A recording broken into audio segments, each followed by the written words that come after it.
만나서 반갑습니다.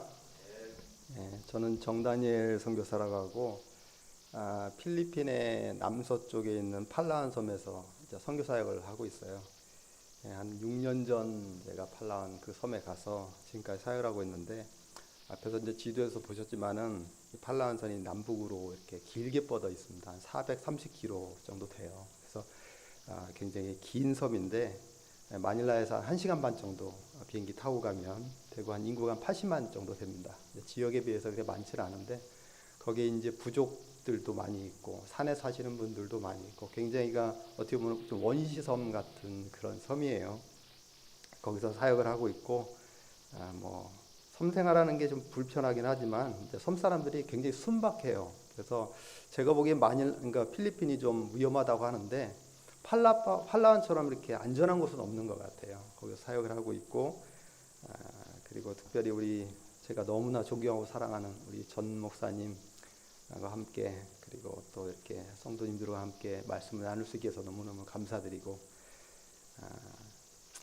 제가 6년 사역을 하면서 이제 팔라완 상황을 보면서, 이제 필리핀 상황을 보면서 좀 안타까운 마음이 많이 생겼어요. 이제 필리핀은 사실은 가난한 나라이기도 하지만 영적으로도 그리고 도덕적으로 굉장한 타락에 공존하는 나라라고 저는 생각이 됩니다. 영적으로 타락했다고 하는 것은 정말 수많은 이단이 있습니다. 그러니까 우리가 상상하지 못하는 이단들이 굉장히 많은데, 그 이단들이 진리의 교회처럼, 참교회처럼 번성하고 있어요. 시골마다 가면 이제 카톨릭교회 비슷한 그런 건물들이 있는데, 그게 이글리시아노 그리스도라고 하는 교회예요. 근데 그게 다 이단입니다. 이 사람들이 이단인지를 몰라요. 그러니까 수많은 필리핀 사람들이 정상적이고 진리인 교회, 참교회인 줄 알고서 굉장히 많은 사람들이 또 모이고 또 그 나름대로 예배한다고 하는 그런 나라가 바로 필리핀입니다. 이외에도 굉장히 많은 이단들이 있어요. 이단과 그리고 참교회를 구분하지 못합니다. 그래서 제가 영적으로 좀 타락했다 이렇게 말하고 있습니다. 이에도 유사기독교들 너무 많죠. 뿐만 아니라 도덕적으로도 타락했어요. 도덕적으로 타락했다는 말은 쉽게 말하면 지금 거기에 보면 게이나 레즈비언들이 굉장히 많습니다. 이 사람들이 음성적으로 활동하는 게 아니라 양성적이에요. 가끔 제가 눈을 떠가지고 이렇게 밖을 바라보면 꼭 한 명 이 가는 친구가 있어요. 이 남자인데 여정을 하고 분장을 하고 시커먼해가지고 그냥 치마 입고 이렇게 가는데, 아주 그런 것이 버젓하게 이렇게 보이고 있고, 심지어는 이 필립 사람들의 생각 가운데 이 가정 가운데 한 명의 게이쯤은 뭐 있을 수도 있지, 이렇게 생각을 하고 있어요. 그러니까 그 이외에도 굉장히 그런 음란한 이런들이 굉장히 많이 있는 나라기도 하고, 아시는 것처럼 또한 정치적으로도 또 모든 분야에서 굉장히 부패한 그런 나라이기도 합니다. 그런데 이렇게 도덕적이고 영적이고 타락이 가득한 나라일지라도 아주 보석과 같은 사람들이 있어요. 이 어두운 나라를 비춰주면서 하나님께서 하시는 심판을 보류하게 만드는 귀한 형제자매들이 있다는 사실입니다. 그들과 함께 생활하고 가르치고 나누면서 저는 그 속에서 또한 소망을 발견하겠죠. 이것이 어떻게 보면 선교사의 특권이고 기쁨인지 모르겠습니다. 오늘 본문에 보면은 믿음이 없이는 하나님을 기쁘시게 하지 못하나니 이렇게 말했습니다. 타락합니다. 어둡습니다. 부패합니다. 죽음의 냄새가 가득합니다. 그런데 이 세상 가운데 하나님을 정말 기쁘게 하는, 하나님을 웃음짓게 하는 사람들이 있다는 거죠. 그게 누굴까요? 그게 바로 예수 믿는 사람들입니다. 그게 바로 저와 여러분이고, 필리핀에서 예수님을 붙들고 살고 있는 우리의 영적인 형제와 자녀들입니다. 여러분, 오늘 본문에 보면 믿음이 없이는 하나님을 기쁘시게 하지 못하나니 있습니다. 여러분, 한 나라를 구해가지고 하나님을 기쁘시게 한다 하지 않았어요. 공부해서 1등 해가지고 내가 나라에 큰 보탬이 되고 가족에 큰 도움이 되고 한다고 해서 하나님을 기쁘게 하지 않았습니다. 돈 많이 벌어서 풍성하게 살면 하나님 기뻐하신다 하지 않았습니다. 심지어는요, 교회 건물 내가 100개 세우면 하나님 기뻐하신다 하지도 않았어요. 저는요, 교회 건물 세우고 선교해가지고 하나님을 한다고 해서 하나님을 기뻐하게 하지 않는다는 것이 아닙니다. 왜냐하면 사실 이런 것들은 믿음 있으면 다 하거든요. 내 안에 믿음만 있으면 나라도 구할 수 있습니다. 내 안에 믿음만 있으면 내가 학생으로서 공부 1등하고 공부 열심히 해가지고 그 재능을 가지고 교회를 위해서 하나님 영광을 쓸 수 있습니다. 모든 것이 믿음의 문제예요. 믿음 있으면 100개입니까? 교회 1000개도 세울 수 있습니다. 왜냐하면 믿음 자체가 하나님의 능력이기 때문입니다. 그 믿음이 하나님을 기쁘시게 한다는 거예요. 내가 어떤 공로를 세워서 하나님을 기쁘시게 한다는 것이 아니라 믿음 자체가 하나님을 기쁘시게 한다. 여러분, 다시 말하면 하나님의 참 기쁨은요, 믿는 자 자체입니다. 이거 여러분이 아셔야 돼요. 예수 그리스도의 십자가의 은혜를 믿는 자, 하나님께서 예수 그리스도를 보내신 그 놀라운 사랑을 아는 사람, 자신이 죄악에 갇혀 있다가 예수 그리스도의 생명의 빛을 통해서 놀라운 축복으로 참여함을 아는 사람, 이게 하나님의 기쁨이에요. 비록 세상에 내가 살고 있지만 나는 천국의 시민이다. 내가 이 세상 속에 살고 있지만 나는 세상의 법이 아니라 하나님의 법을 따르는 하나님의 백성이라는 굳건한 믿음이 있는 사람, 이것이 사실은 하나님의 기쁨이에요. 하나님의 기쁨은 믿음 자체입니다. 하나님의 기쁨은 믿는 자 자체입니다. 하나님의 기쁨은 죄인에서 의인으로 태어날 때 하나님은 가장 기뻐하신다는 것을 여러분이 아셔야 돼요. 제가 아는 찬송, 여러분이 아는 찬송 중에 우리가 잘 아는 찬송이 있죠. 우리 주님의 기쁨 되기 원하네. 사실 엄밀히 말하면 원하는 게 아니라 우리 자체가 이미 하나님의 기쁨이 된 겁니다. 여러분 손 한번 인사해 볼까요? 여러분 하나님의 기쁨이십니다. 그리스도인 자체가 하나님의 기쁨이에요. 왜냐하면 우리는요, 뭐가 있어요? 믿음이 있어요.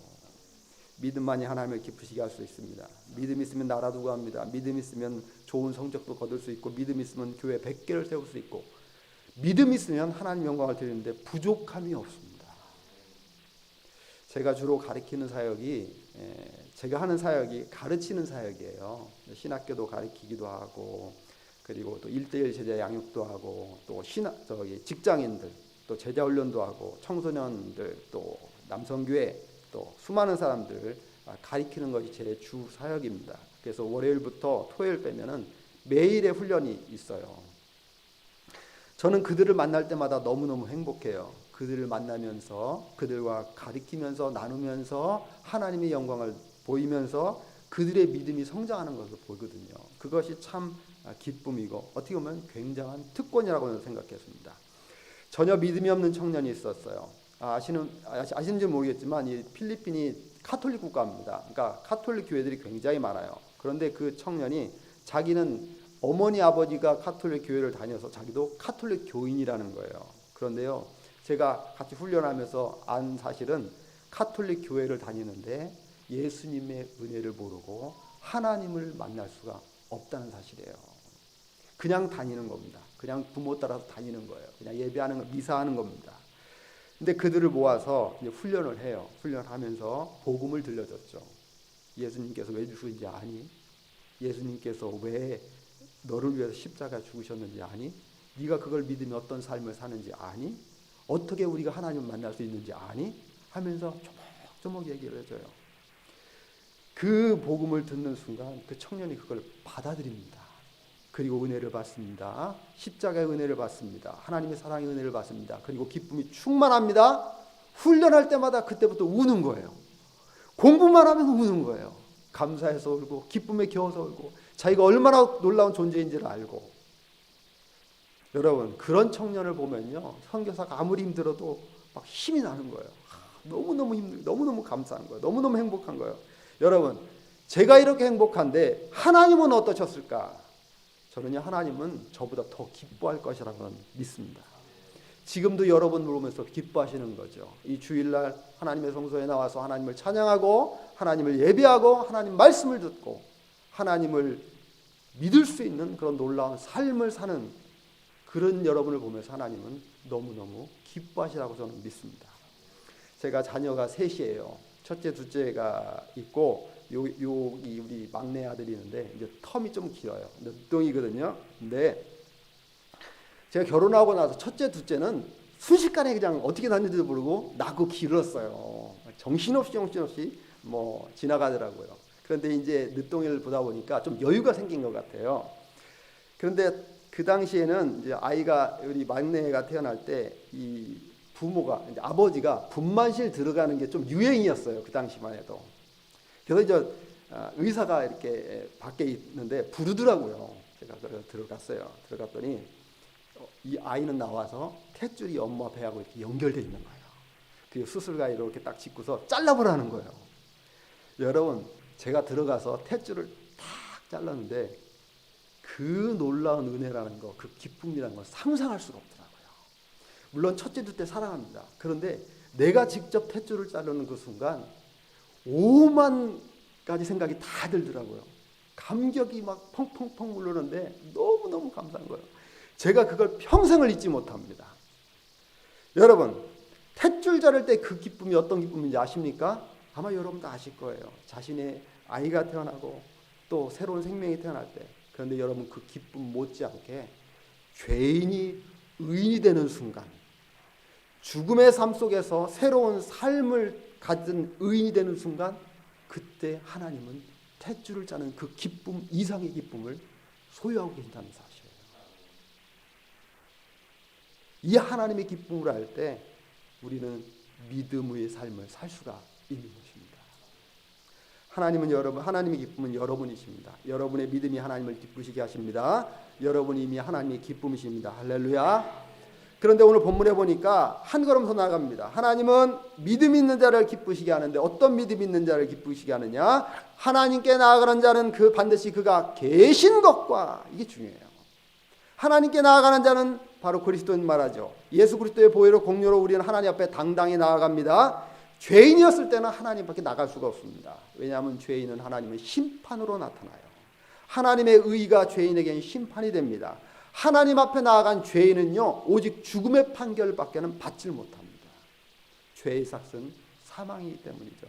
그러나 우리는 달라요. 우리는 당당히 나갑니다. 기쁨으로 나갑니다. 감사로 나갑니다. 왜냐하면 우리 하나님의 자녀잖아요. 하나님께 나아가는 자, 그 그리스도인은 반드시 믿는 것이 있는데 그게 하나님께서 계시다는 믿음이에요. 하나님이 계시다, 이 말은 단순히 하나님이 살아계시지, 하나님이 존재하시지 이렇게 지식적으로 아는 그런 게 아닙니다. 지금 내 옆에 하나님이 살아계시다는 거예요. 지금 여러분 옆에 하나님이 계십니다. 여러분 앞에 뒤에 하나님이 계세요. 그것을 믿는 것이 믿음이에요. 하나님께서 여러분이 사는 집에 같이 동거하고 계세요. 하나님이 여러분이 일하는 직장에 같이 일하고 계세요. 여러분, 이것을 믿는다면 삶이 완전히 달라집니다. 삶이 완전히 달라집니다.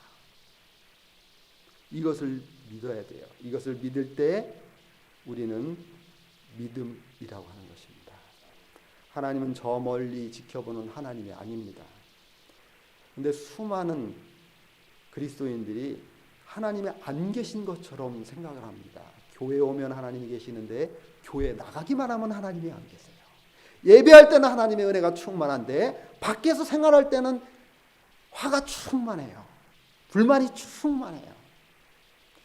기도할 때만 해도 믿음이 충만하고 성령이 충만한데 밖에 나가기만 하면 하나님이 없는 것 같아요. 여러분, 요셉과 보디발란의 이야기 아시죠? 요셉은 아주 핸섬하고 멋있는 청년입니다. 성경에 보니까 요셉은 용모가 빼어나고 아름다웠더라 말합니다. 그것을 보고 나서 이 보디발 아내가 꼬리를 치는 거예요. 요셉, 나와 함께 살자, 나와 함께 사랑하자. 근데 여러분, 그 당시에 이제 배경을 좀 생각해 보면 당시 이집트는 성적으로 문란한 그런 나라입니다. 주인이 종한테 요구할 때는요, 그 종이 그것을 거절하지 못해요. 어떤 요구라도 다 받아들이고 당연시되는 것이 그때의 문화이고 성적으로 굉장히 타락한 문화였다는 것을 여러분 이해하시고 이 본문을 보셔야 돼요. 이 보디발 아내가, 주인 아내가 날마다 꼬시는 거예요. 날마다 요셉에게 나와 함께 사랑하자. 근데 요셉은 그것을 다 거절해버립니다. 여러분, 종이요, 주인의 요구를 거절합니다. 거절하는 순간 죽을 수도 있고 거절하는 순간 큰 불이익을 받을 수가 있어요. 그런데 당당하게 거절합니다. 왜 그럴까요? 성경이 이렇게 말합니다. 요셉이 보디발 아내에게 말합니다. 내가 어찌 큰 악을 행하여 하나님께 죄를 지으리까? 요셉은요 믿었습니다. 하나님이 계시다는 걸 믿었습니다. 하나님 앞에서 절대로 죄를 지을 수 없다는 것을 믿었습니다. 부끄러워서 도저히 그것을 할 수가 없었다는 것이죠. 이것이 바로 요셉의 믿음이었습니다. 막대한 손해를 보아도 비록 목숨이 위태울지라도 하나님 앞에서 죄를 짓는 것을 할 수가 없었습니다. 제가 직장인 성비에서 가르치는 청년이 하나 있어요. 한국 청년인데 팔란에서 조그만 사업을 해요. 사실 외국인이 다른 나라에서 사업한다는 것은 그것 자체가 굉장히 힘들어요.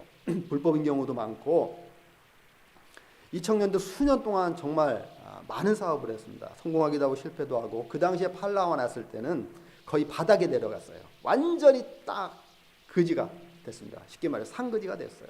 그러면서 하루하루 살아가는데 어떻게 사업을 운영하다가 좋은 사업권을 소유하게 됐습니다. 아주 좋은 기회를 획득하게 됩니다.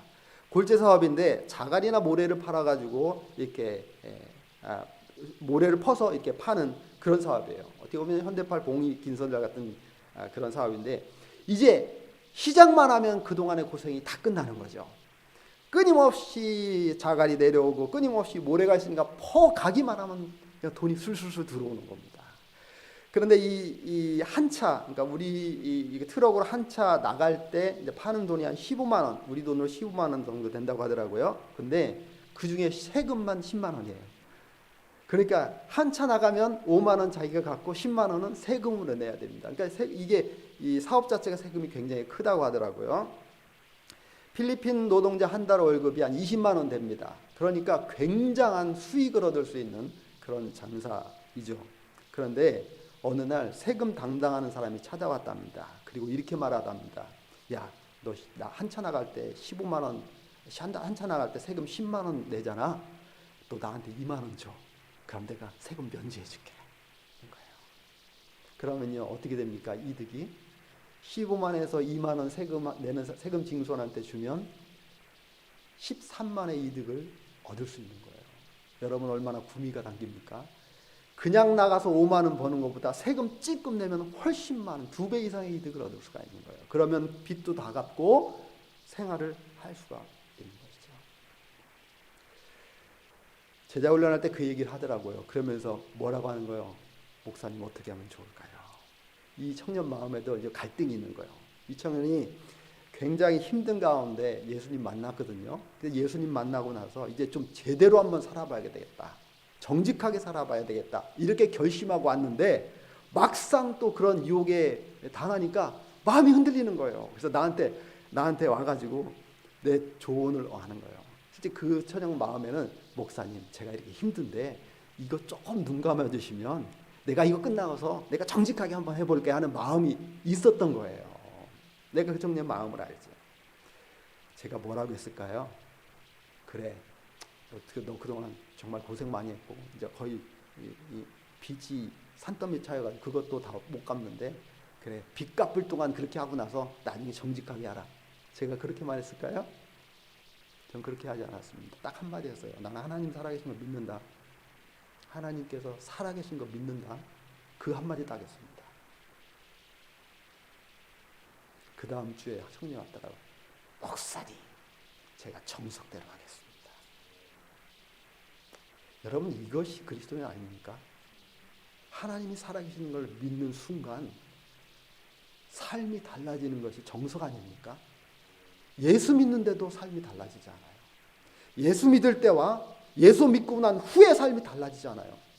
이건 저는 굉장히 잘못된 거라고 생각합니다. 예수를 믿고 그 연수가 오래되면 오래될수록 더 많이 손해를 보는 것이 그리스도인이라고 생각해요. 세상은 불의합니다.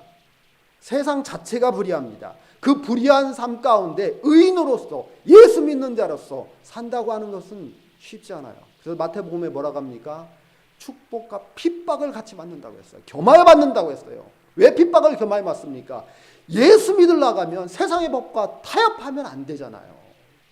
불의와 타협하면 안 되잖아요. 타협하면 편할 수 있지만 타협하지 않기 때문에 우리가 손해를 보잖아요. 그 가운데 핍박받는 거 아닙니까? 그게 예수 믿는 거 아닙니까? 저는 그렇게 생각하는데요. 정직하게 살더라도, 불의로 돈을 모으는 것보다 정직하게 살더라도 가난하게 살며 감사하는 믿음이 삶.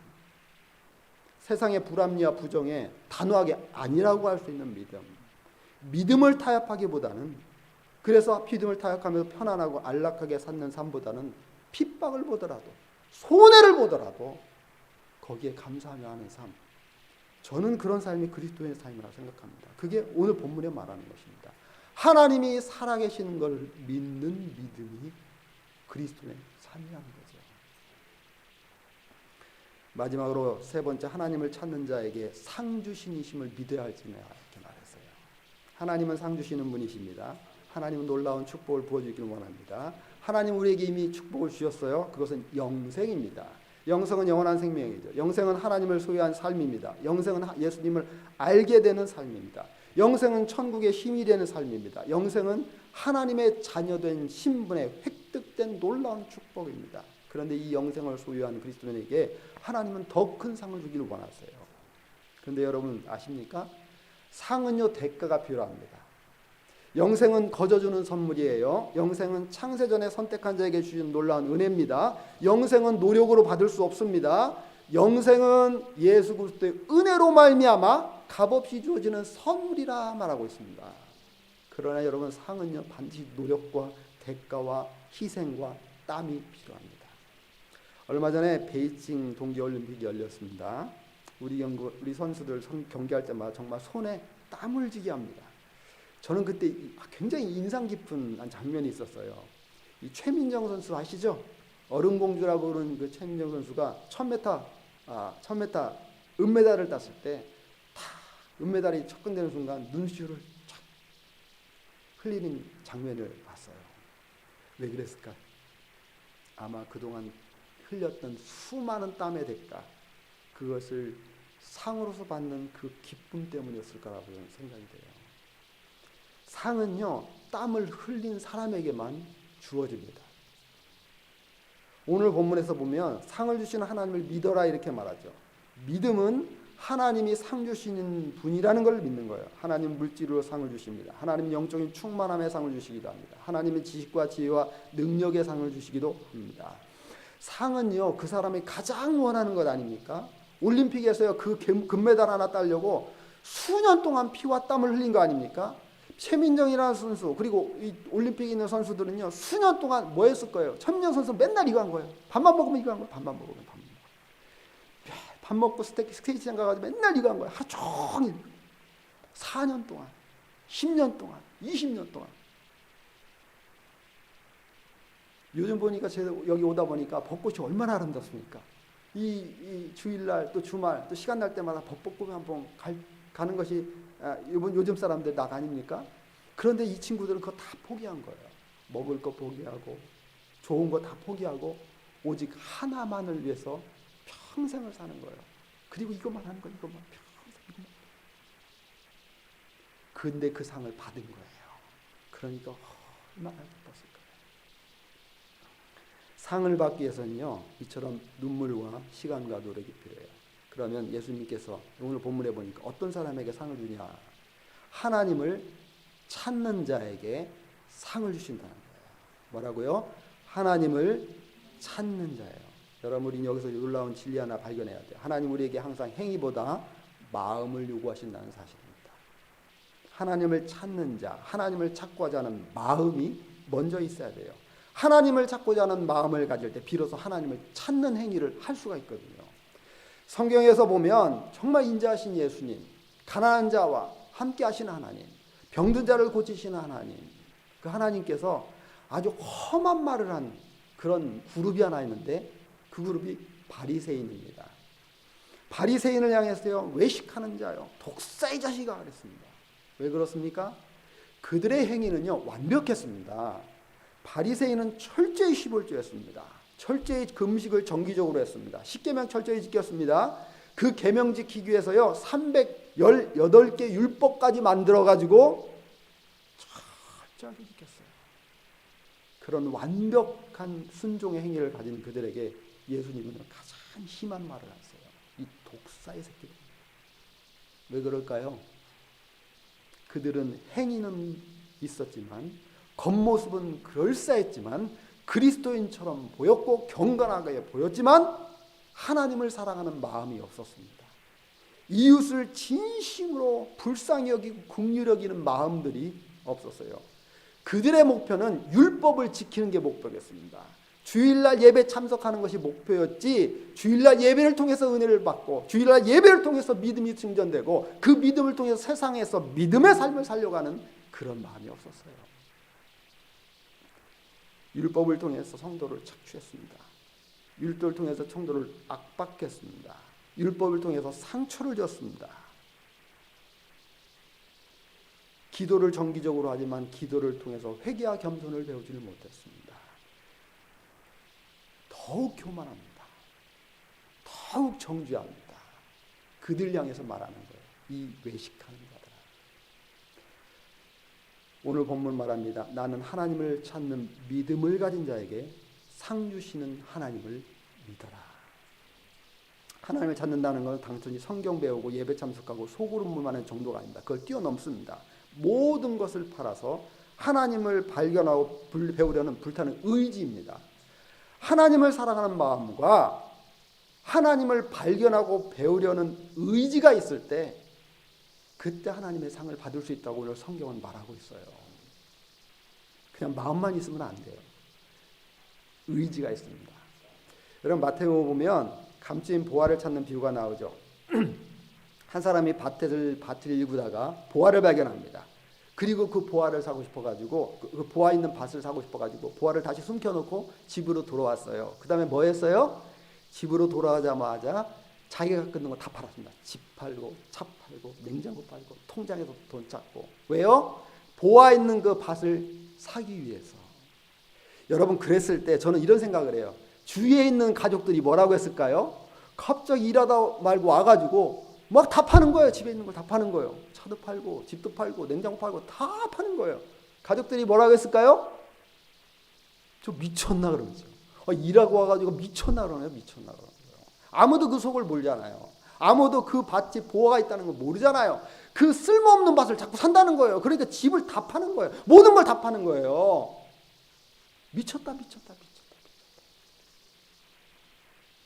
그런데 여러분, 교회 다니면은 미치지 않으면 어떻게 예수를 믿을 수 있어요? 교회 다니면 예수에 미쳐야죠. 교회 다니면요 하나님에 미쳐야죠.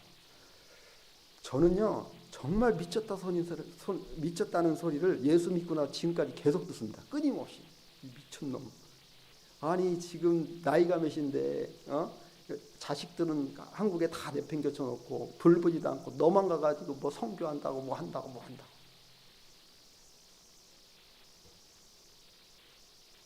예수 믿으면 밥 먹여주냐?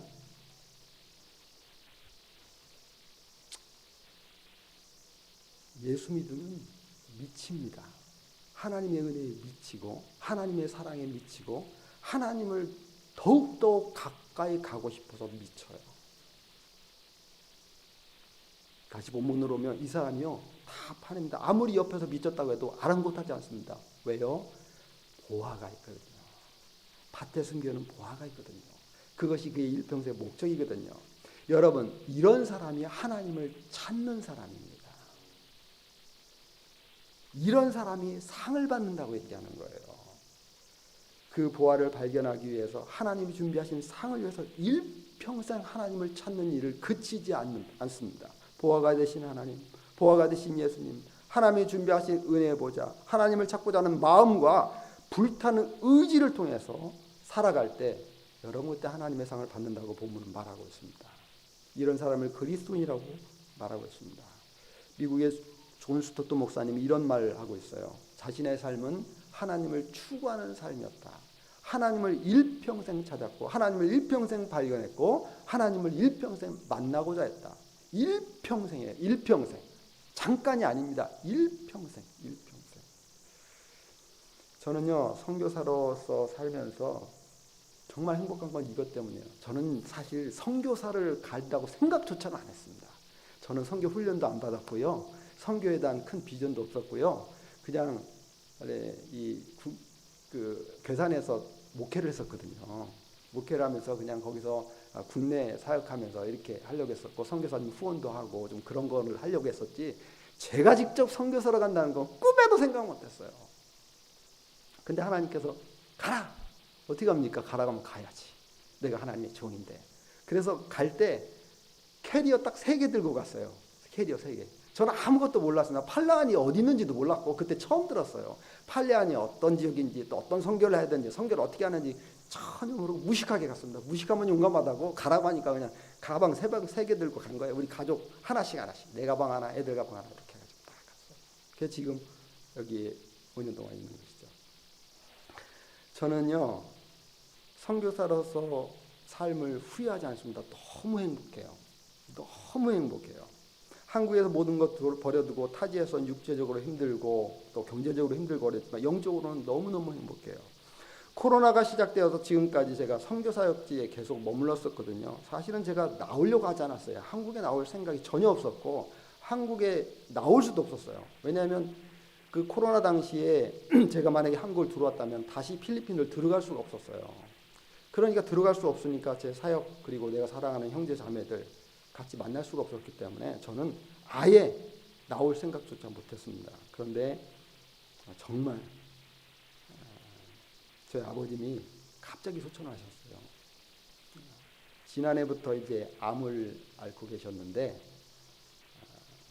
그래서 제가 몇 번 들어가려고 했습니다. 심해지고 거의 실명 위기까지 오고 막 그래가지고 몇 번 가려고 했는데 도저히 못 가겠더라고요. 지금 저와 함께 제가 교육하고 가르치고 하는 친구들을 놓고 갈 수가 없겠더라고요. 왜냐하면 그 코로나 시대의 팔라는요, 여러분이 상상하실 정도로 굉장히 비참합니다. 여기는 약이란 것도 없고 방역이란 것 자체가 없어요. 코로나가 시작되는 순간 그저 모든 길을 통제하는 거, 모든 길을 다 막습니다. 그래서 집에서 꿈쩍 않게 하는 것이 그들의 방역이에요. 그러니까 일도 못하죠. 집에서 움직이지도 못하죠. 2년이 넘게 되지 않았습니까? 그러니까 이 삶이 굉장히 힘든 거예요. 그러니까 그들의 삶이 경제적으로 핍박이 되고 영적으로도 굉장히 힘들어요. 그런 사람들을 놓고 갈 수가 없더라고요. 내가 찾은 하나님, 그들을 찾기를 원하고 그 속에서 그들과 함께하면서 하나님을 나누면서 하나님을 통해서 그 이 험난한 이 시간을 극복하길 원했거든요. 그러면서 그들과 가리키면서 또 나누면서 하나님의 은혜를 받으면서 2년 동안 그 모든 것을 극복하고 기쁨으로 그 시간을 견딜 수가 있었습니다. 통제가 심할 때는 경찰관이 다 길을 막아요. 그러니까 못 돌아다니게 해요. 근데 저는요 참 은혜인 것 같아요. 제가 지금 차가 없거든요. 저는 이제 오토바이 타고 다녀요. 차 때문에 굉장히 기도를 많이 했는데 아직 하나님께서 응답은 안 하세요. 근데 이게 참 은혜더라고요. 오토바이를 갖고 다니니까 경찰들이 군인들이 큰 길을 막아도 조그만 길은 그냥 사사삭 가는 거예요. 오토바이 타고서 여기 갔다가 저기 갔다가. 그러니까 코로나 기간 동안에 저는 집에 있은 적이 없어요. 저는 저 사역을 다 했습니다. 돌아다니면서 다 했어요. 그래도 불구하고 코로나가 안 걸리더라고요. 너무 은혜로워요. 모임에 참석해서 교육하고 훈련하고 하나님의 은혜 나누고 또 그곳에서 이 하나님의 은혜를 통해서 코로나를 또한 기쁨으로 감당하고 어떻게 생각하면 무모하게 가르쳤습니다. 왜 그럴까요? 왜 그럴까요? 내가 찾은 하나님, 내가 만난 하나님 들려주고 싶었거든요. 내가 만난 그 기쁨, 내가 만난 축복의 삶 그들과 함께 나누고 싶었거든요. 그래서 이 어려운 상황 가운데서 하나님을 통해서 잘 극복하고 끝까지 감사하는 삶을 살길 원했거든요. 이게 아마 모든 선교사의 삶이 아닌가 싶어요. 그리고 이것이 선교적인 삶을 사는 여러분의 삶이 아닌가 싶습니다. 우린 이미 예수 믿는 즉시 복음의 사명자거든요. 세상에 살고 있지만 저 천국의 상을 향해 달려가는 사람들, 영혼을 가장 소중히 여기며 그 영혼을 구원하는 삶에 모든 힘을 집중하는 사람들, 이것이 바로 하나님이 기뻐하는 자들이라고 믿습니다. 빌립보 3장에 보니 이렇게 말해요. 오직 내가 그리스도 예수께 잡힌 바 된 그것을 잡으려고 달려가노라.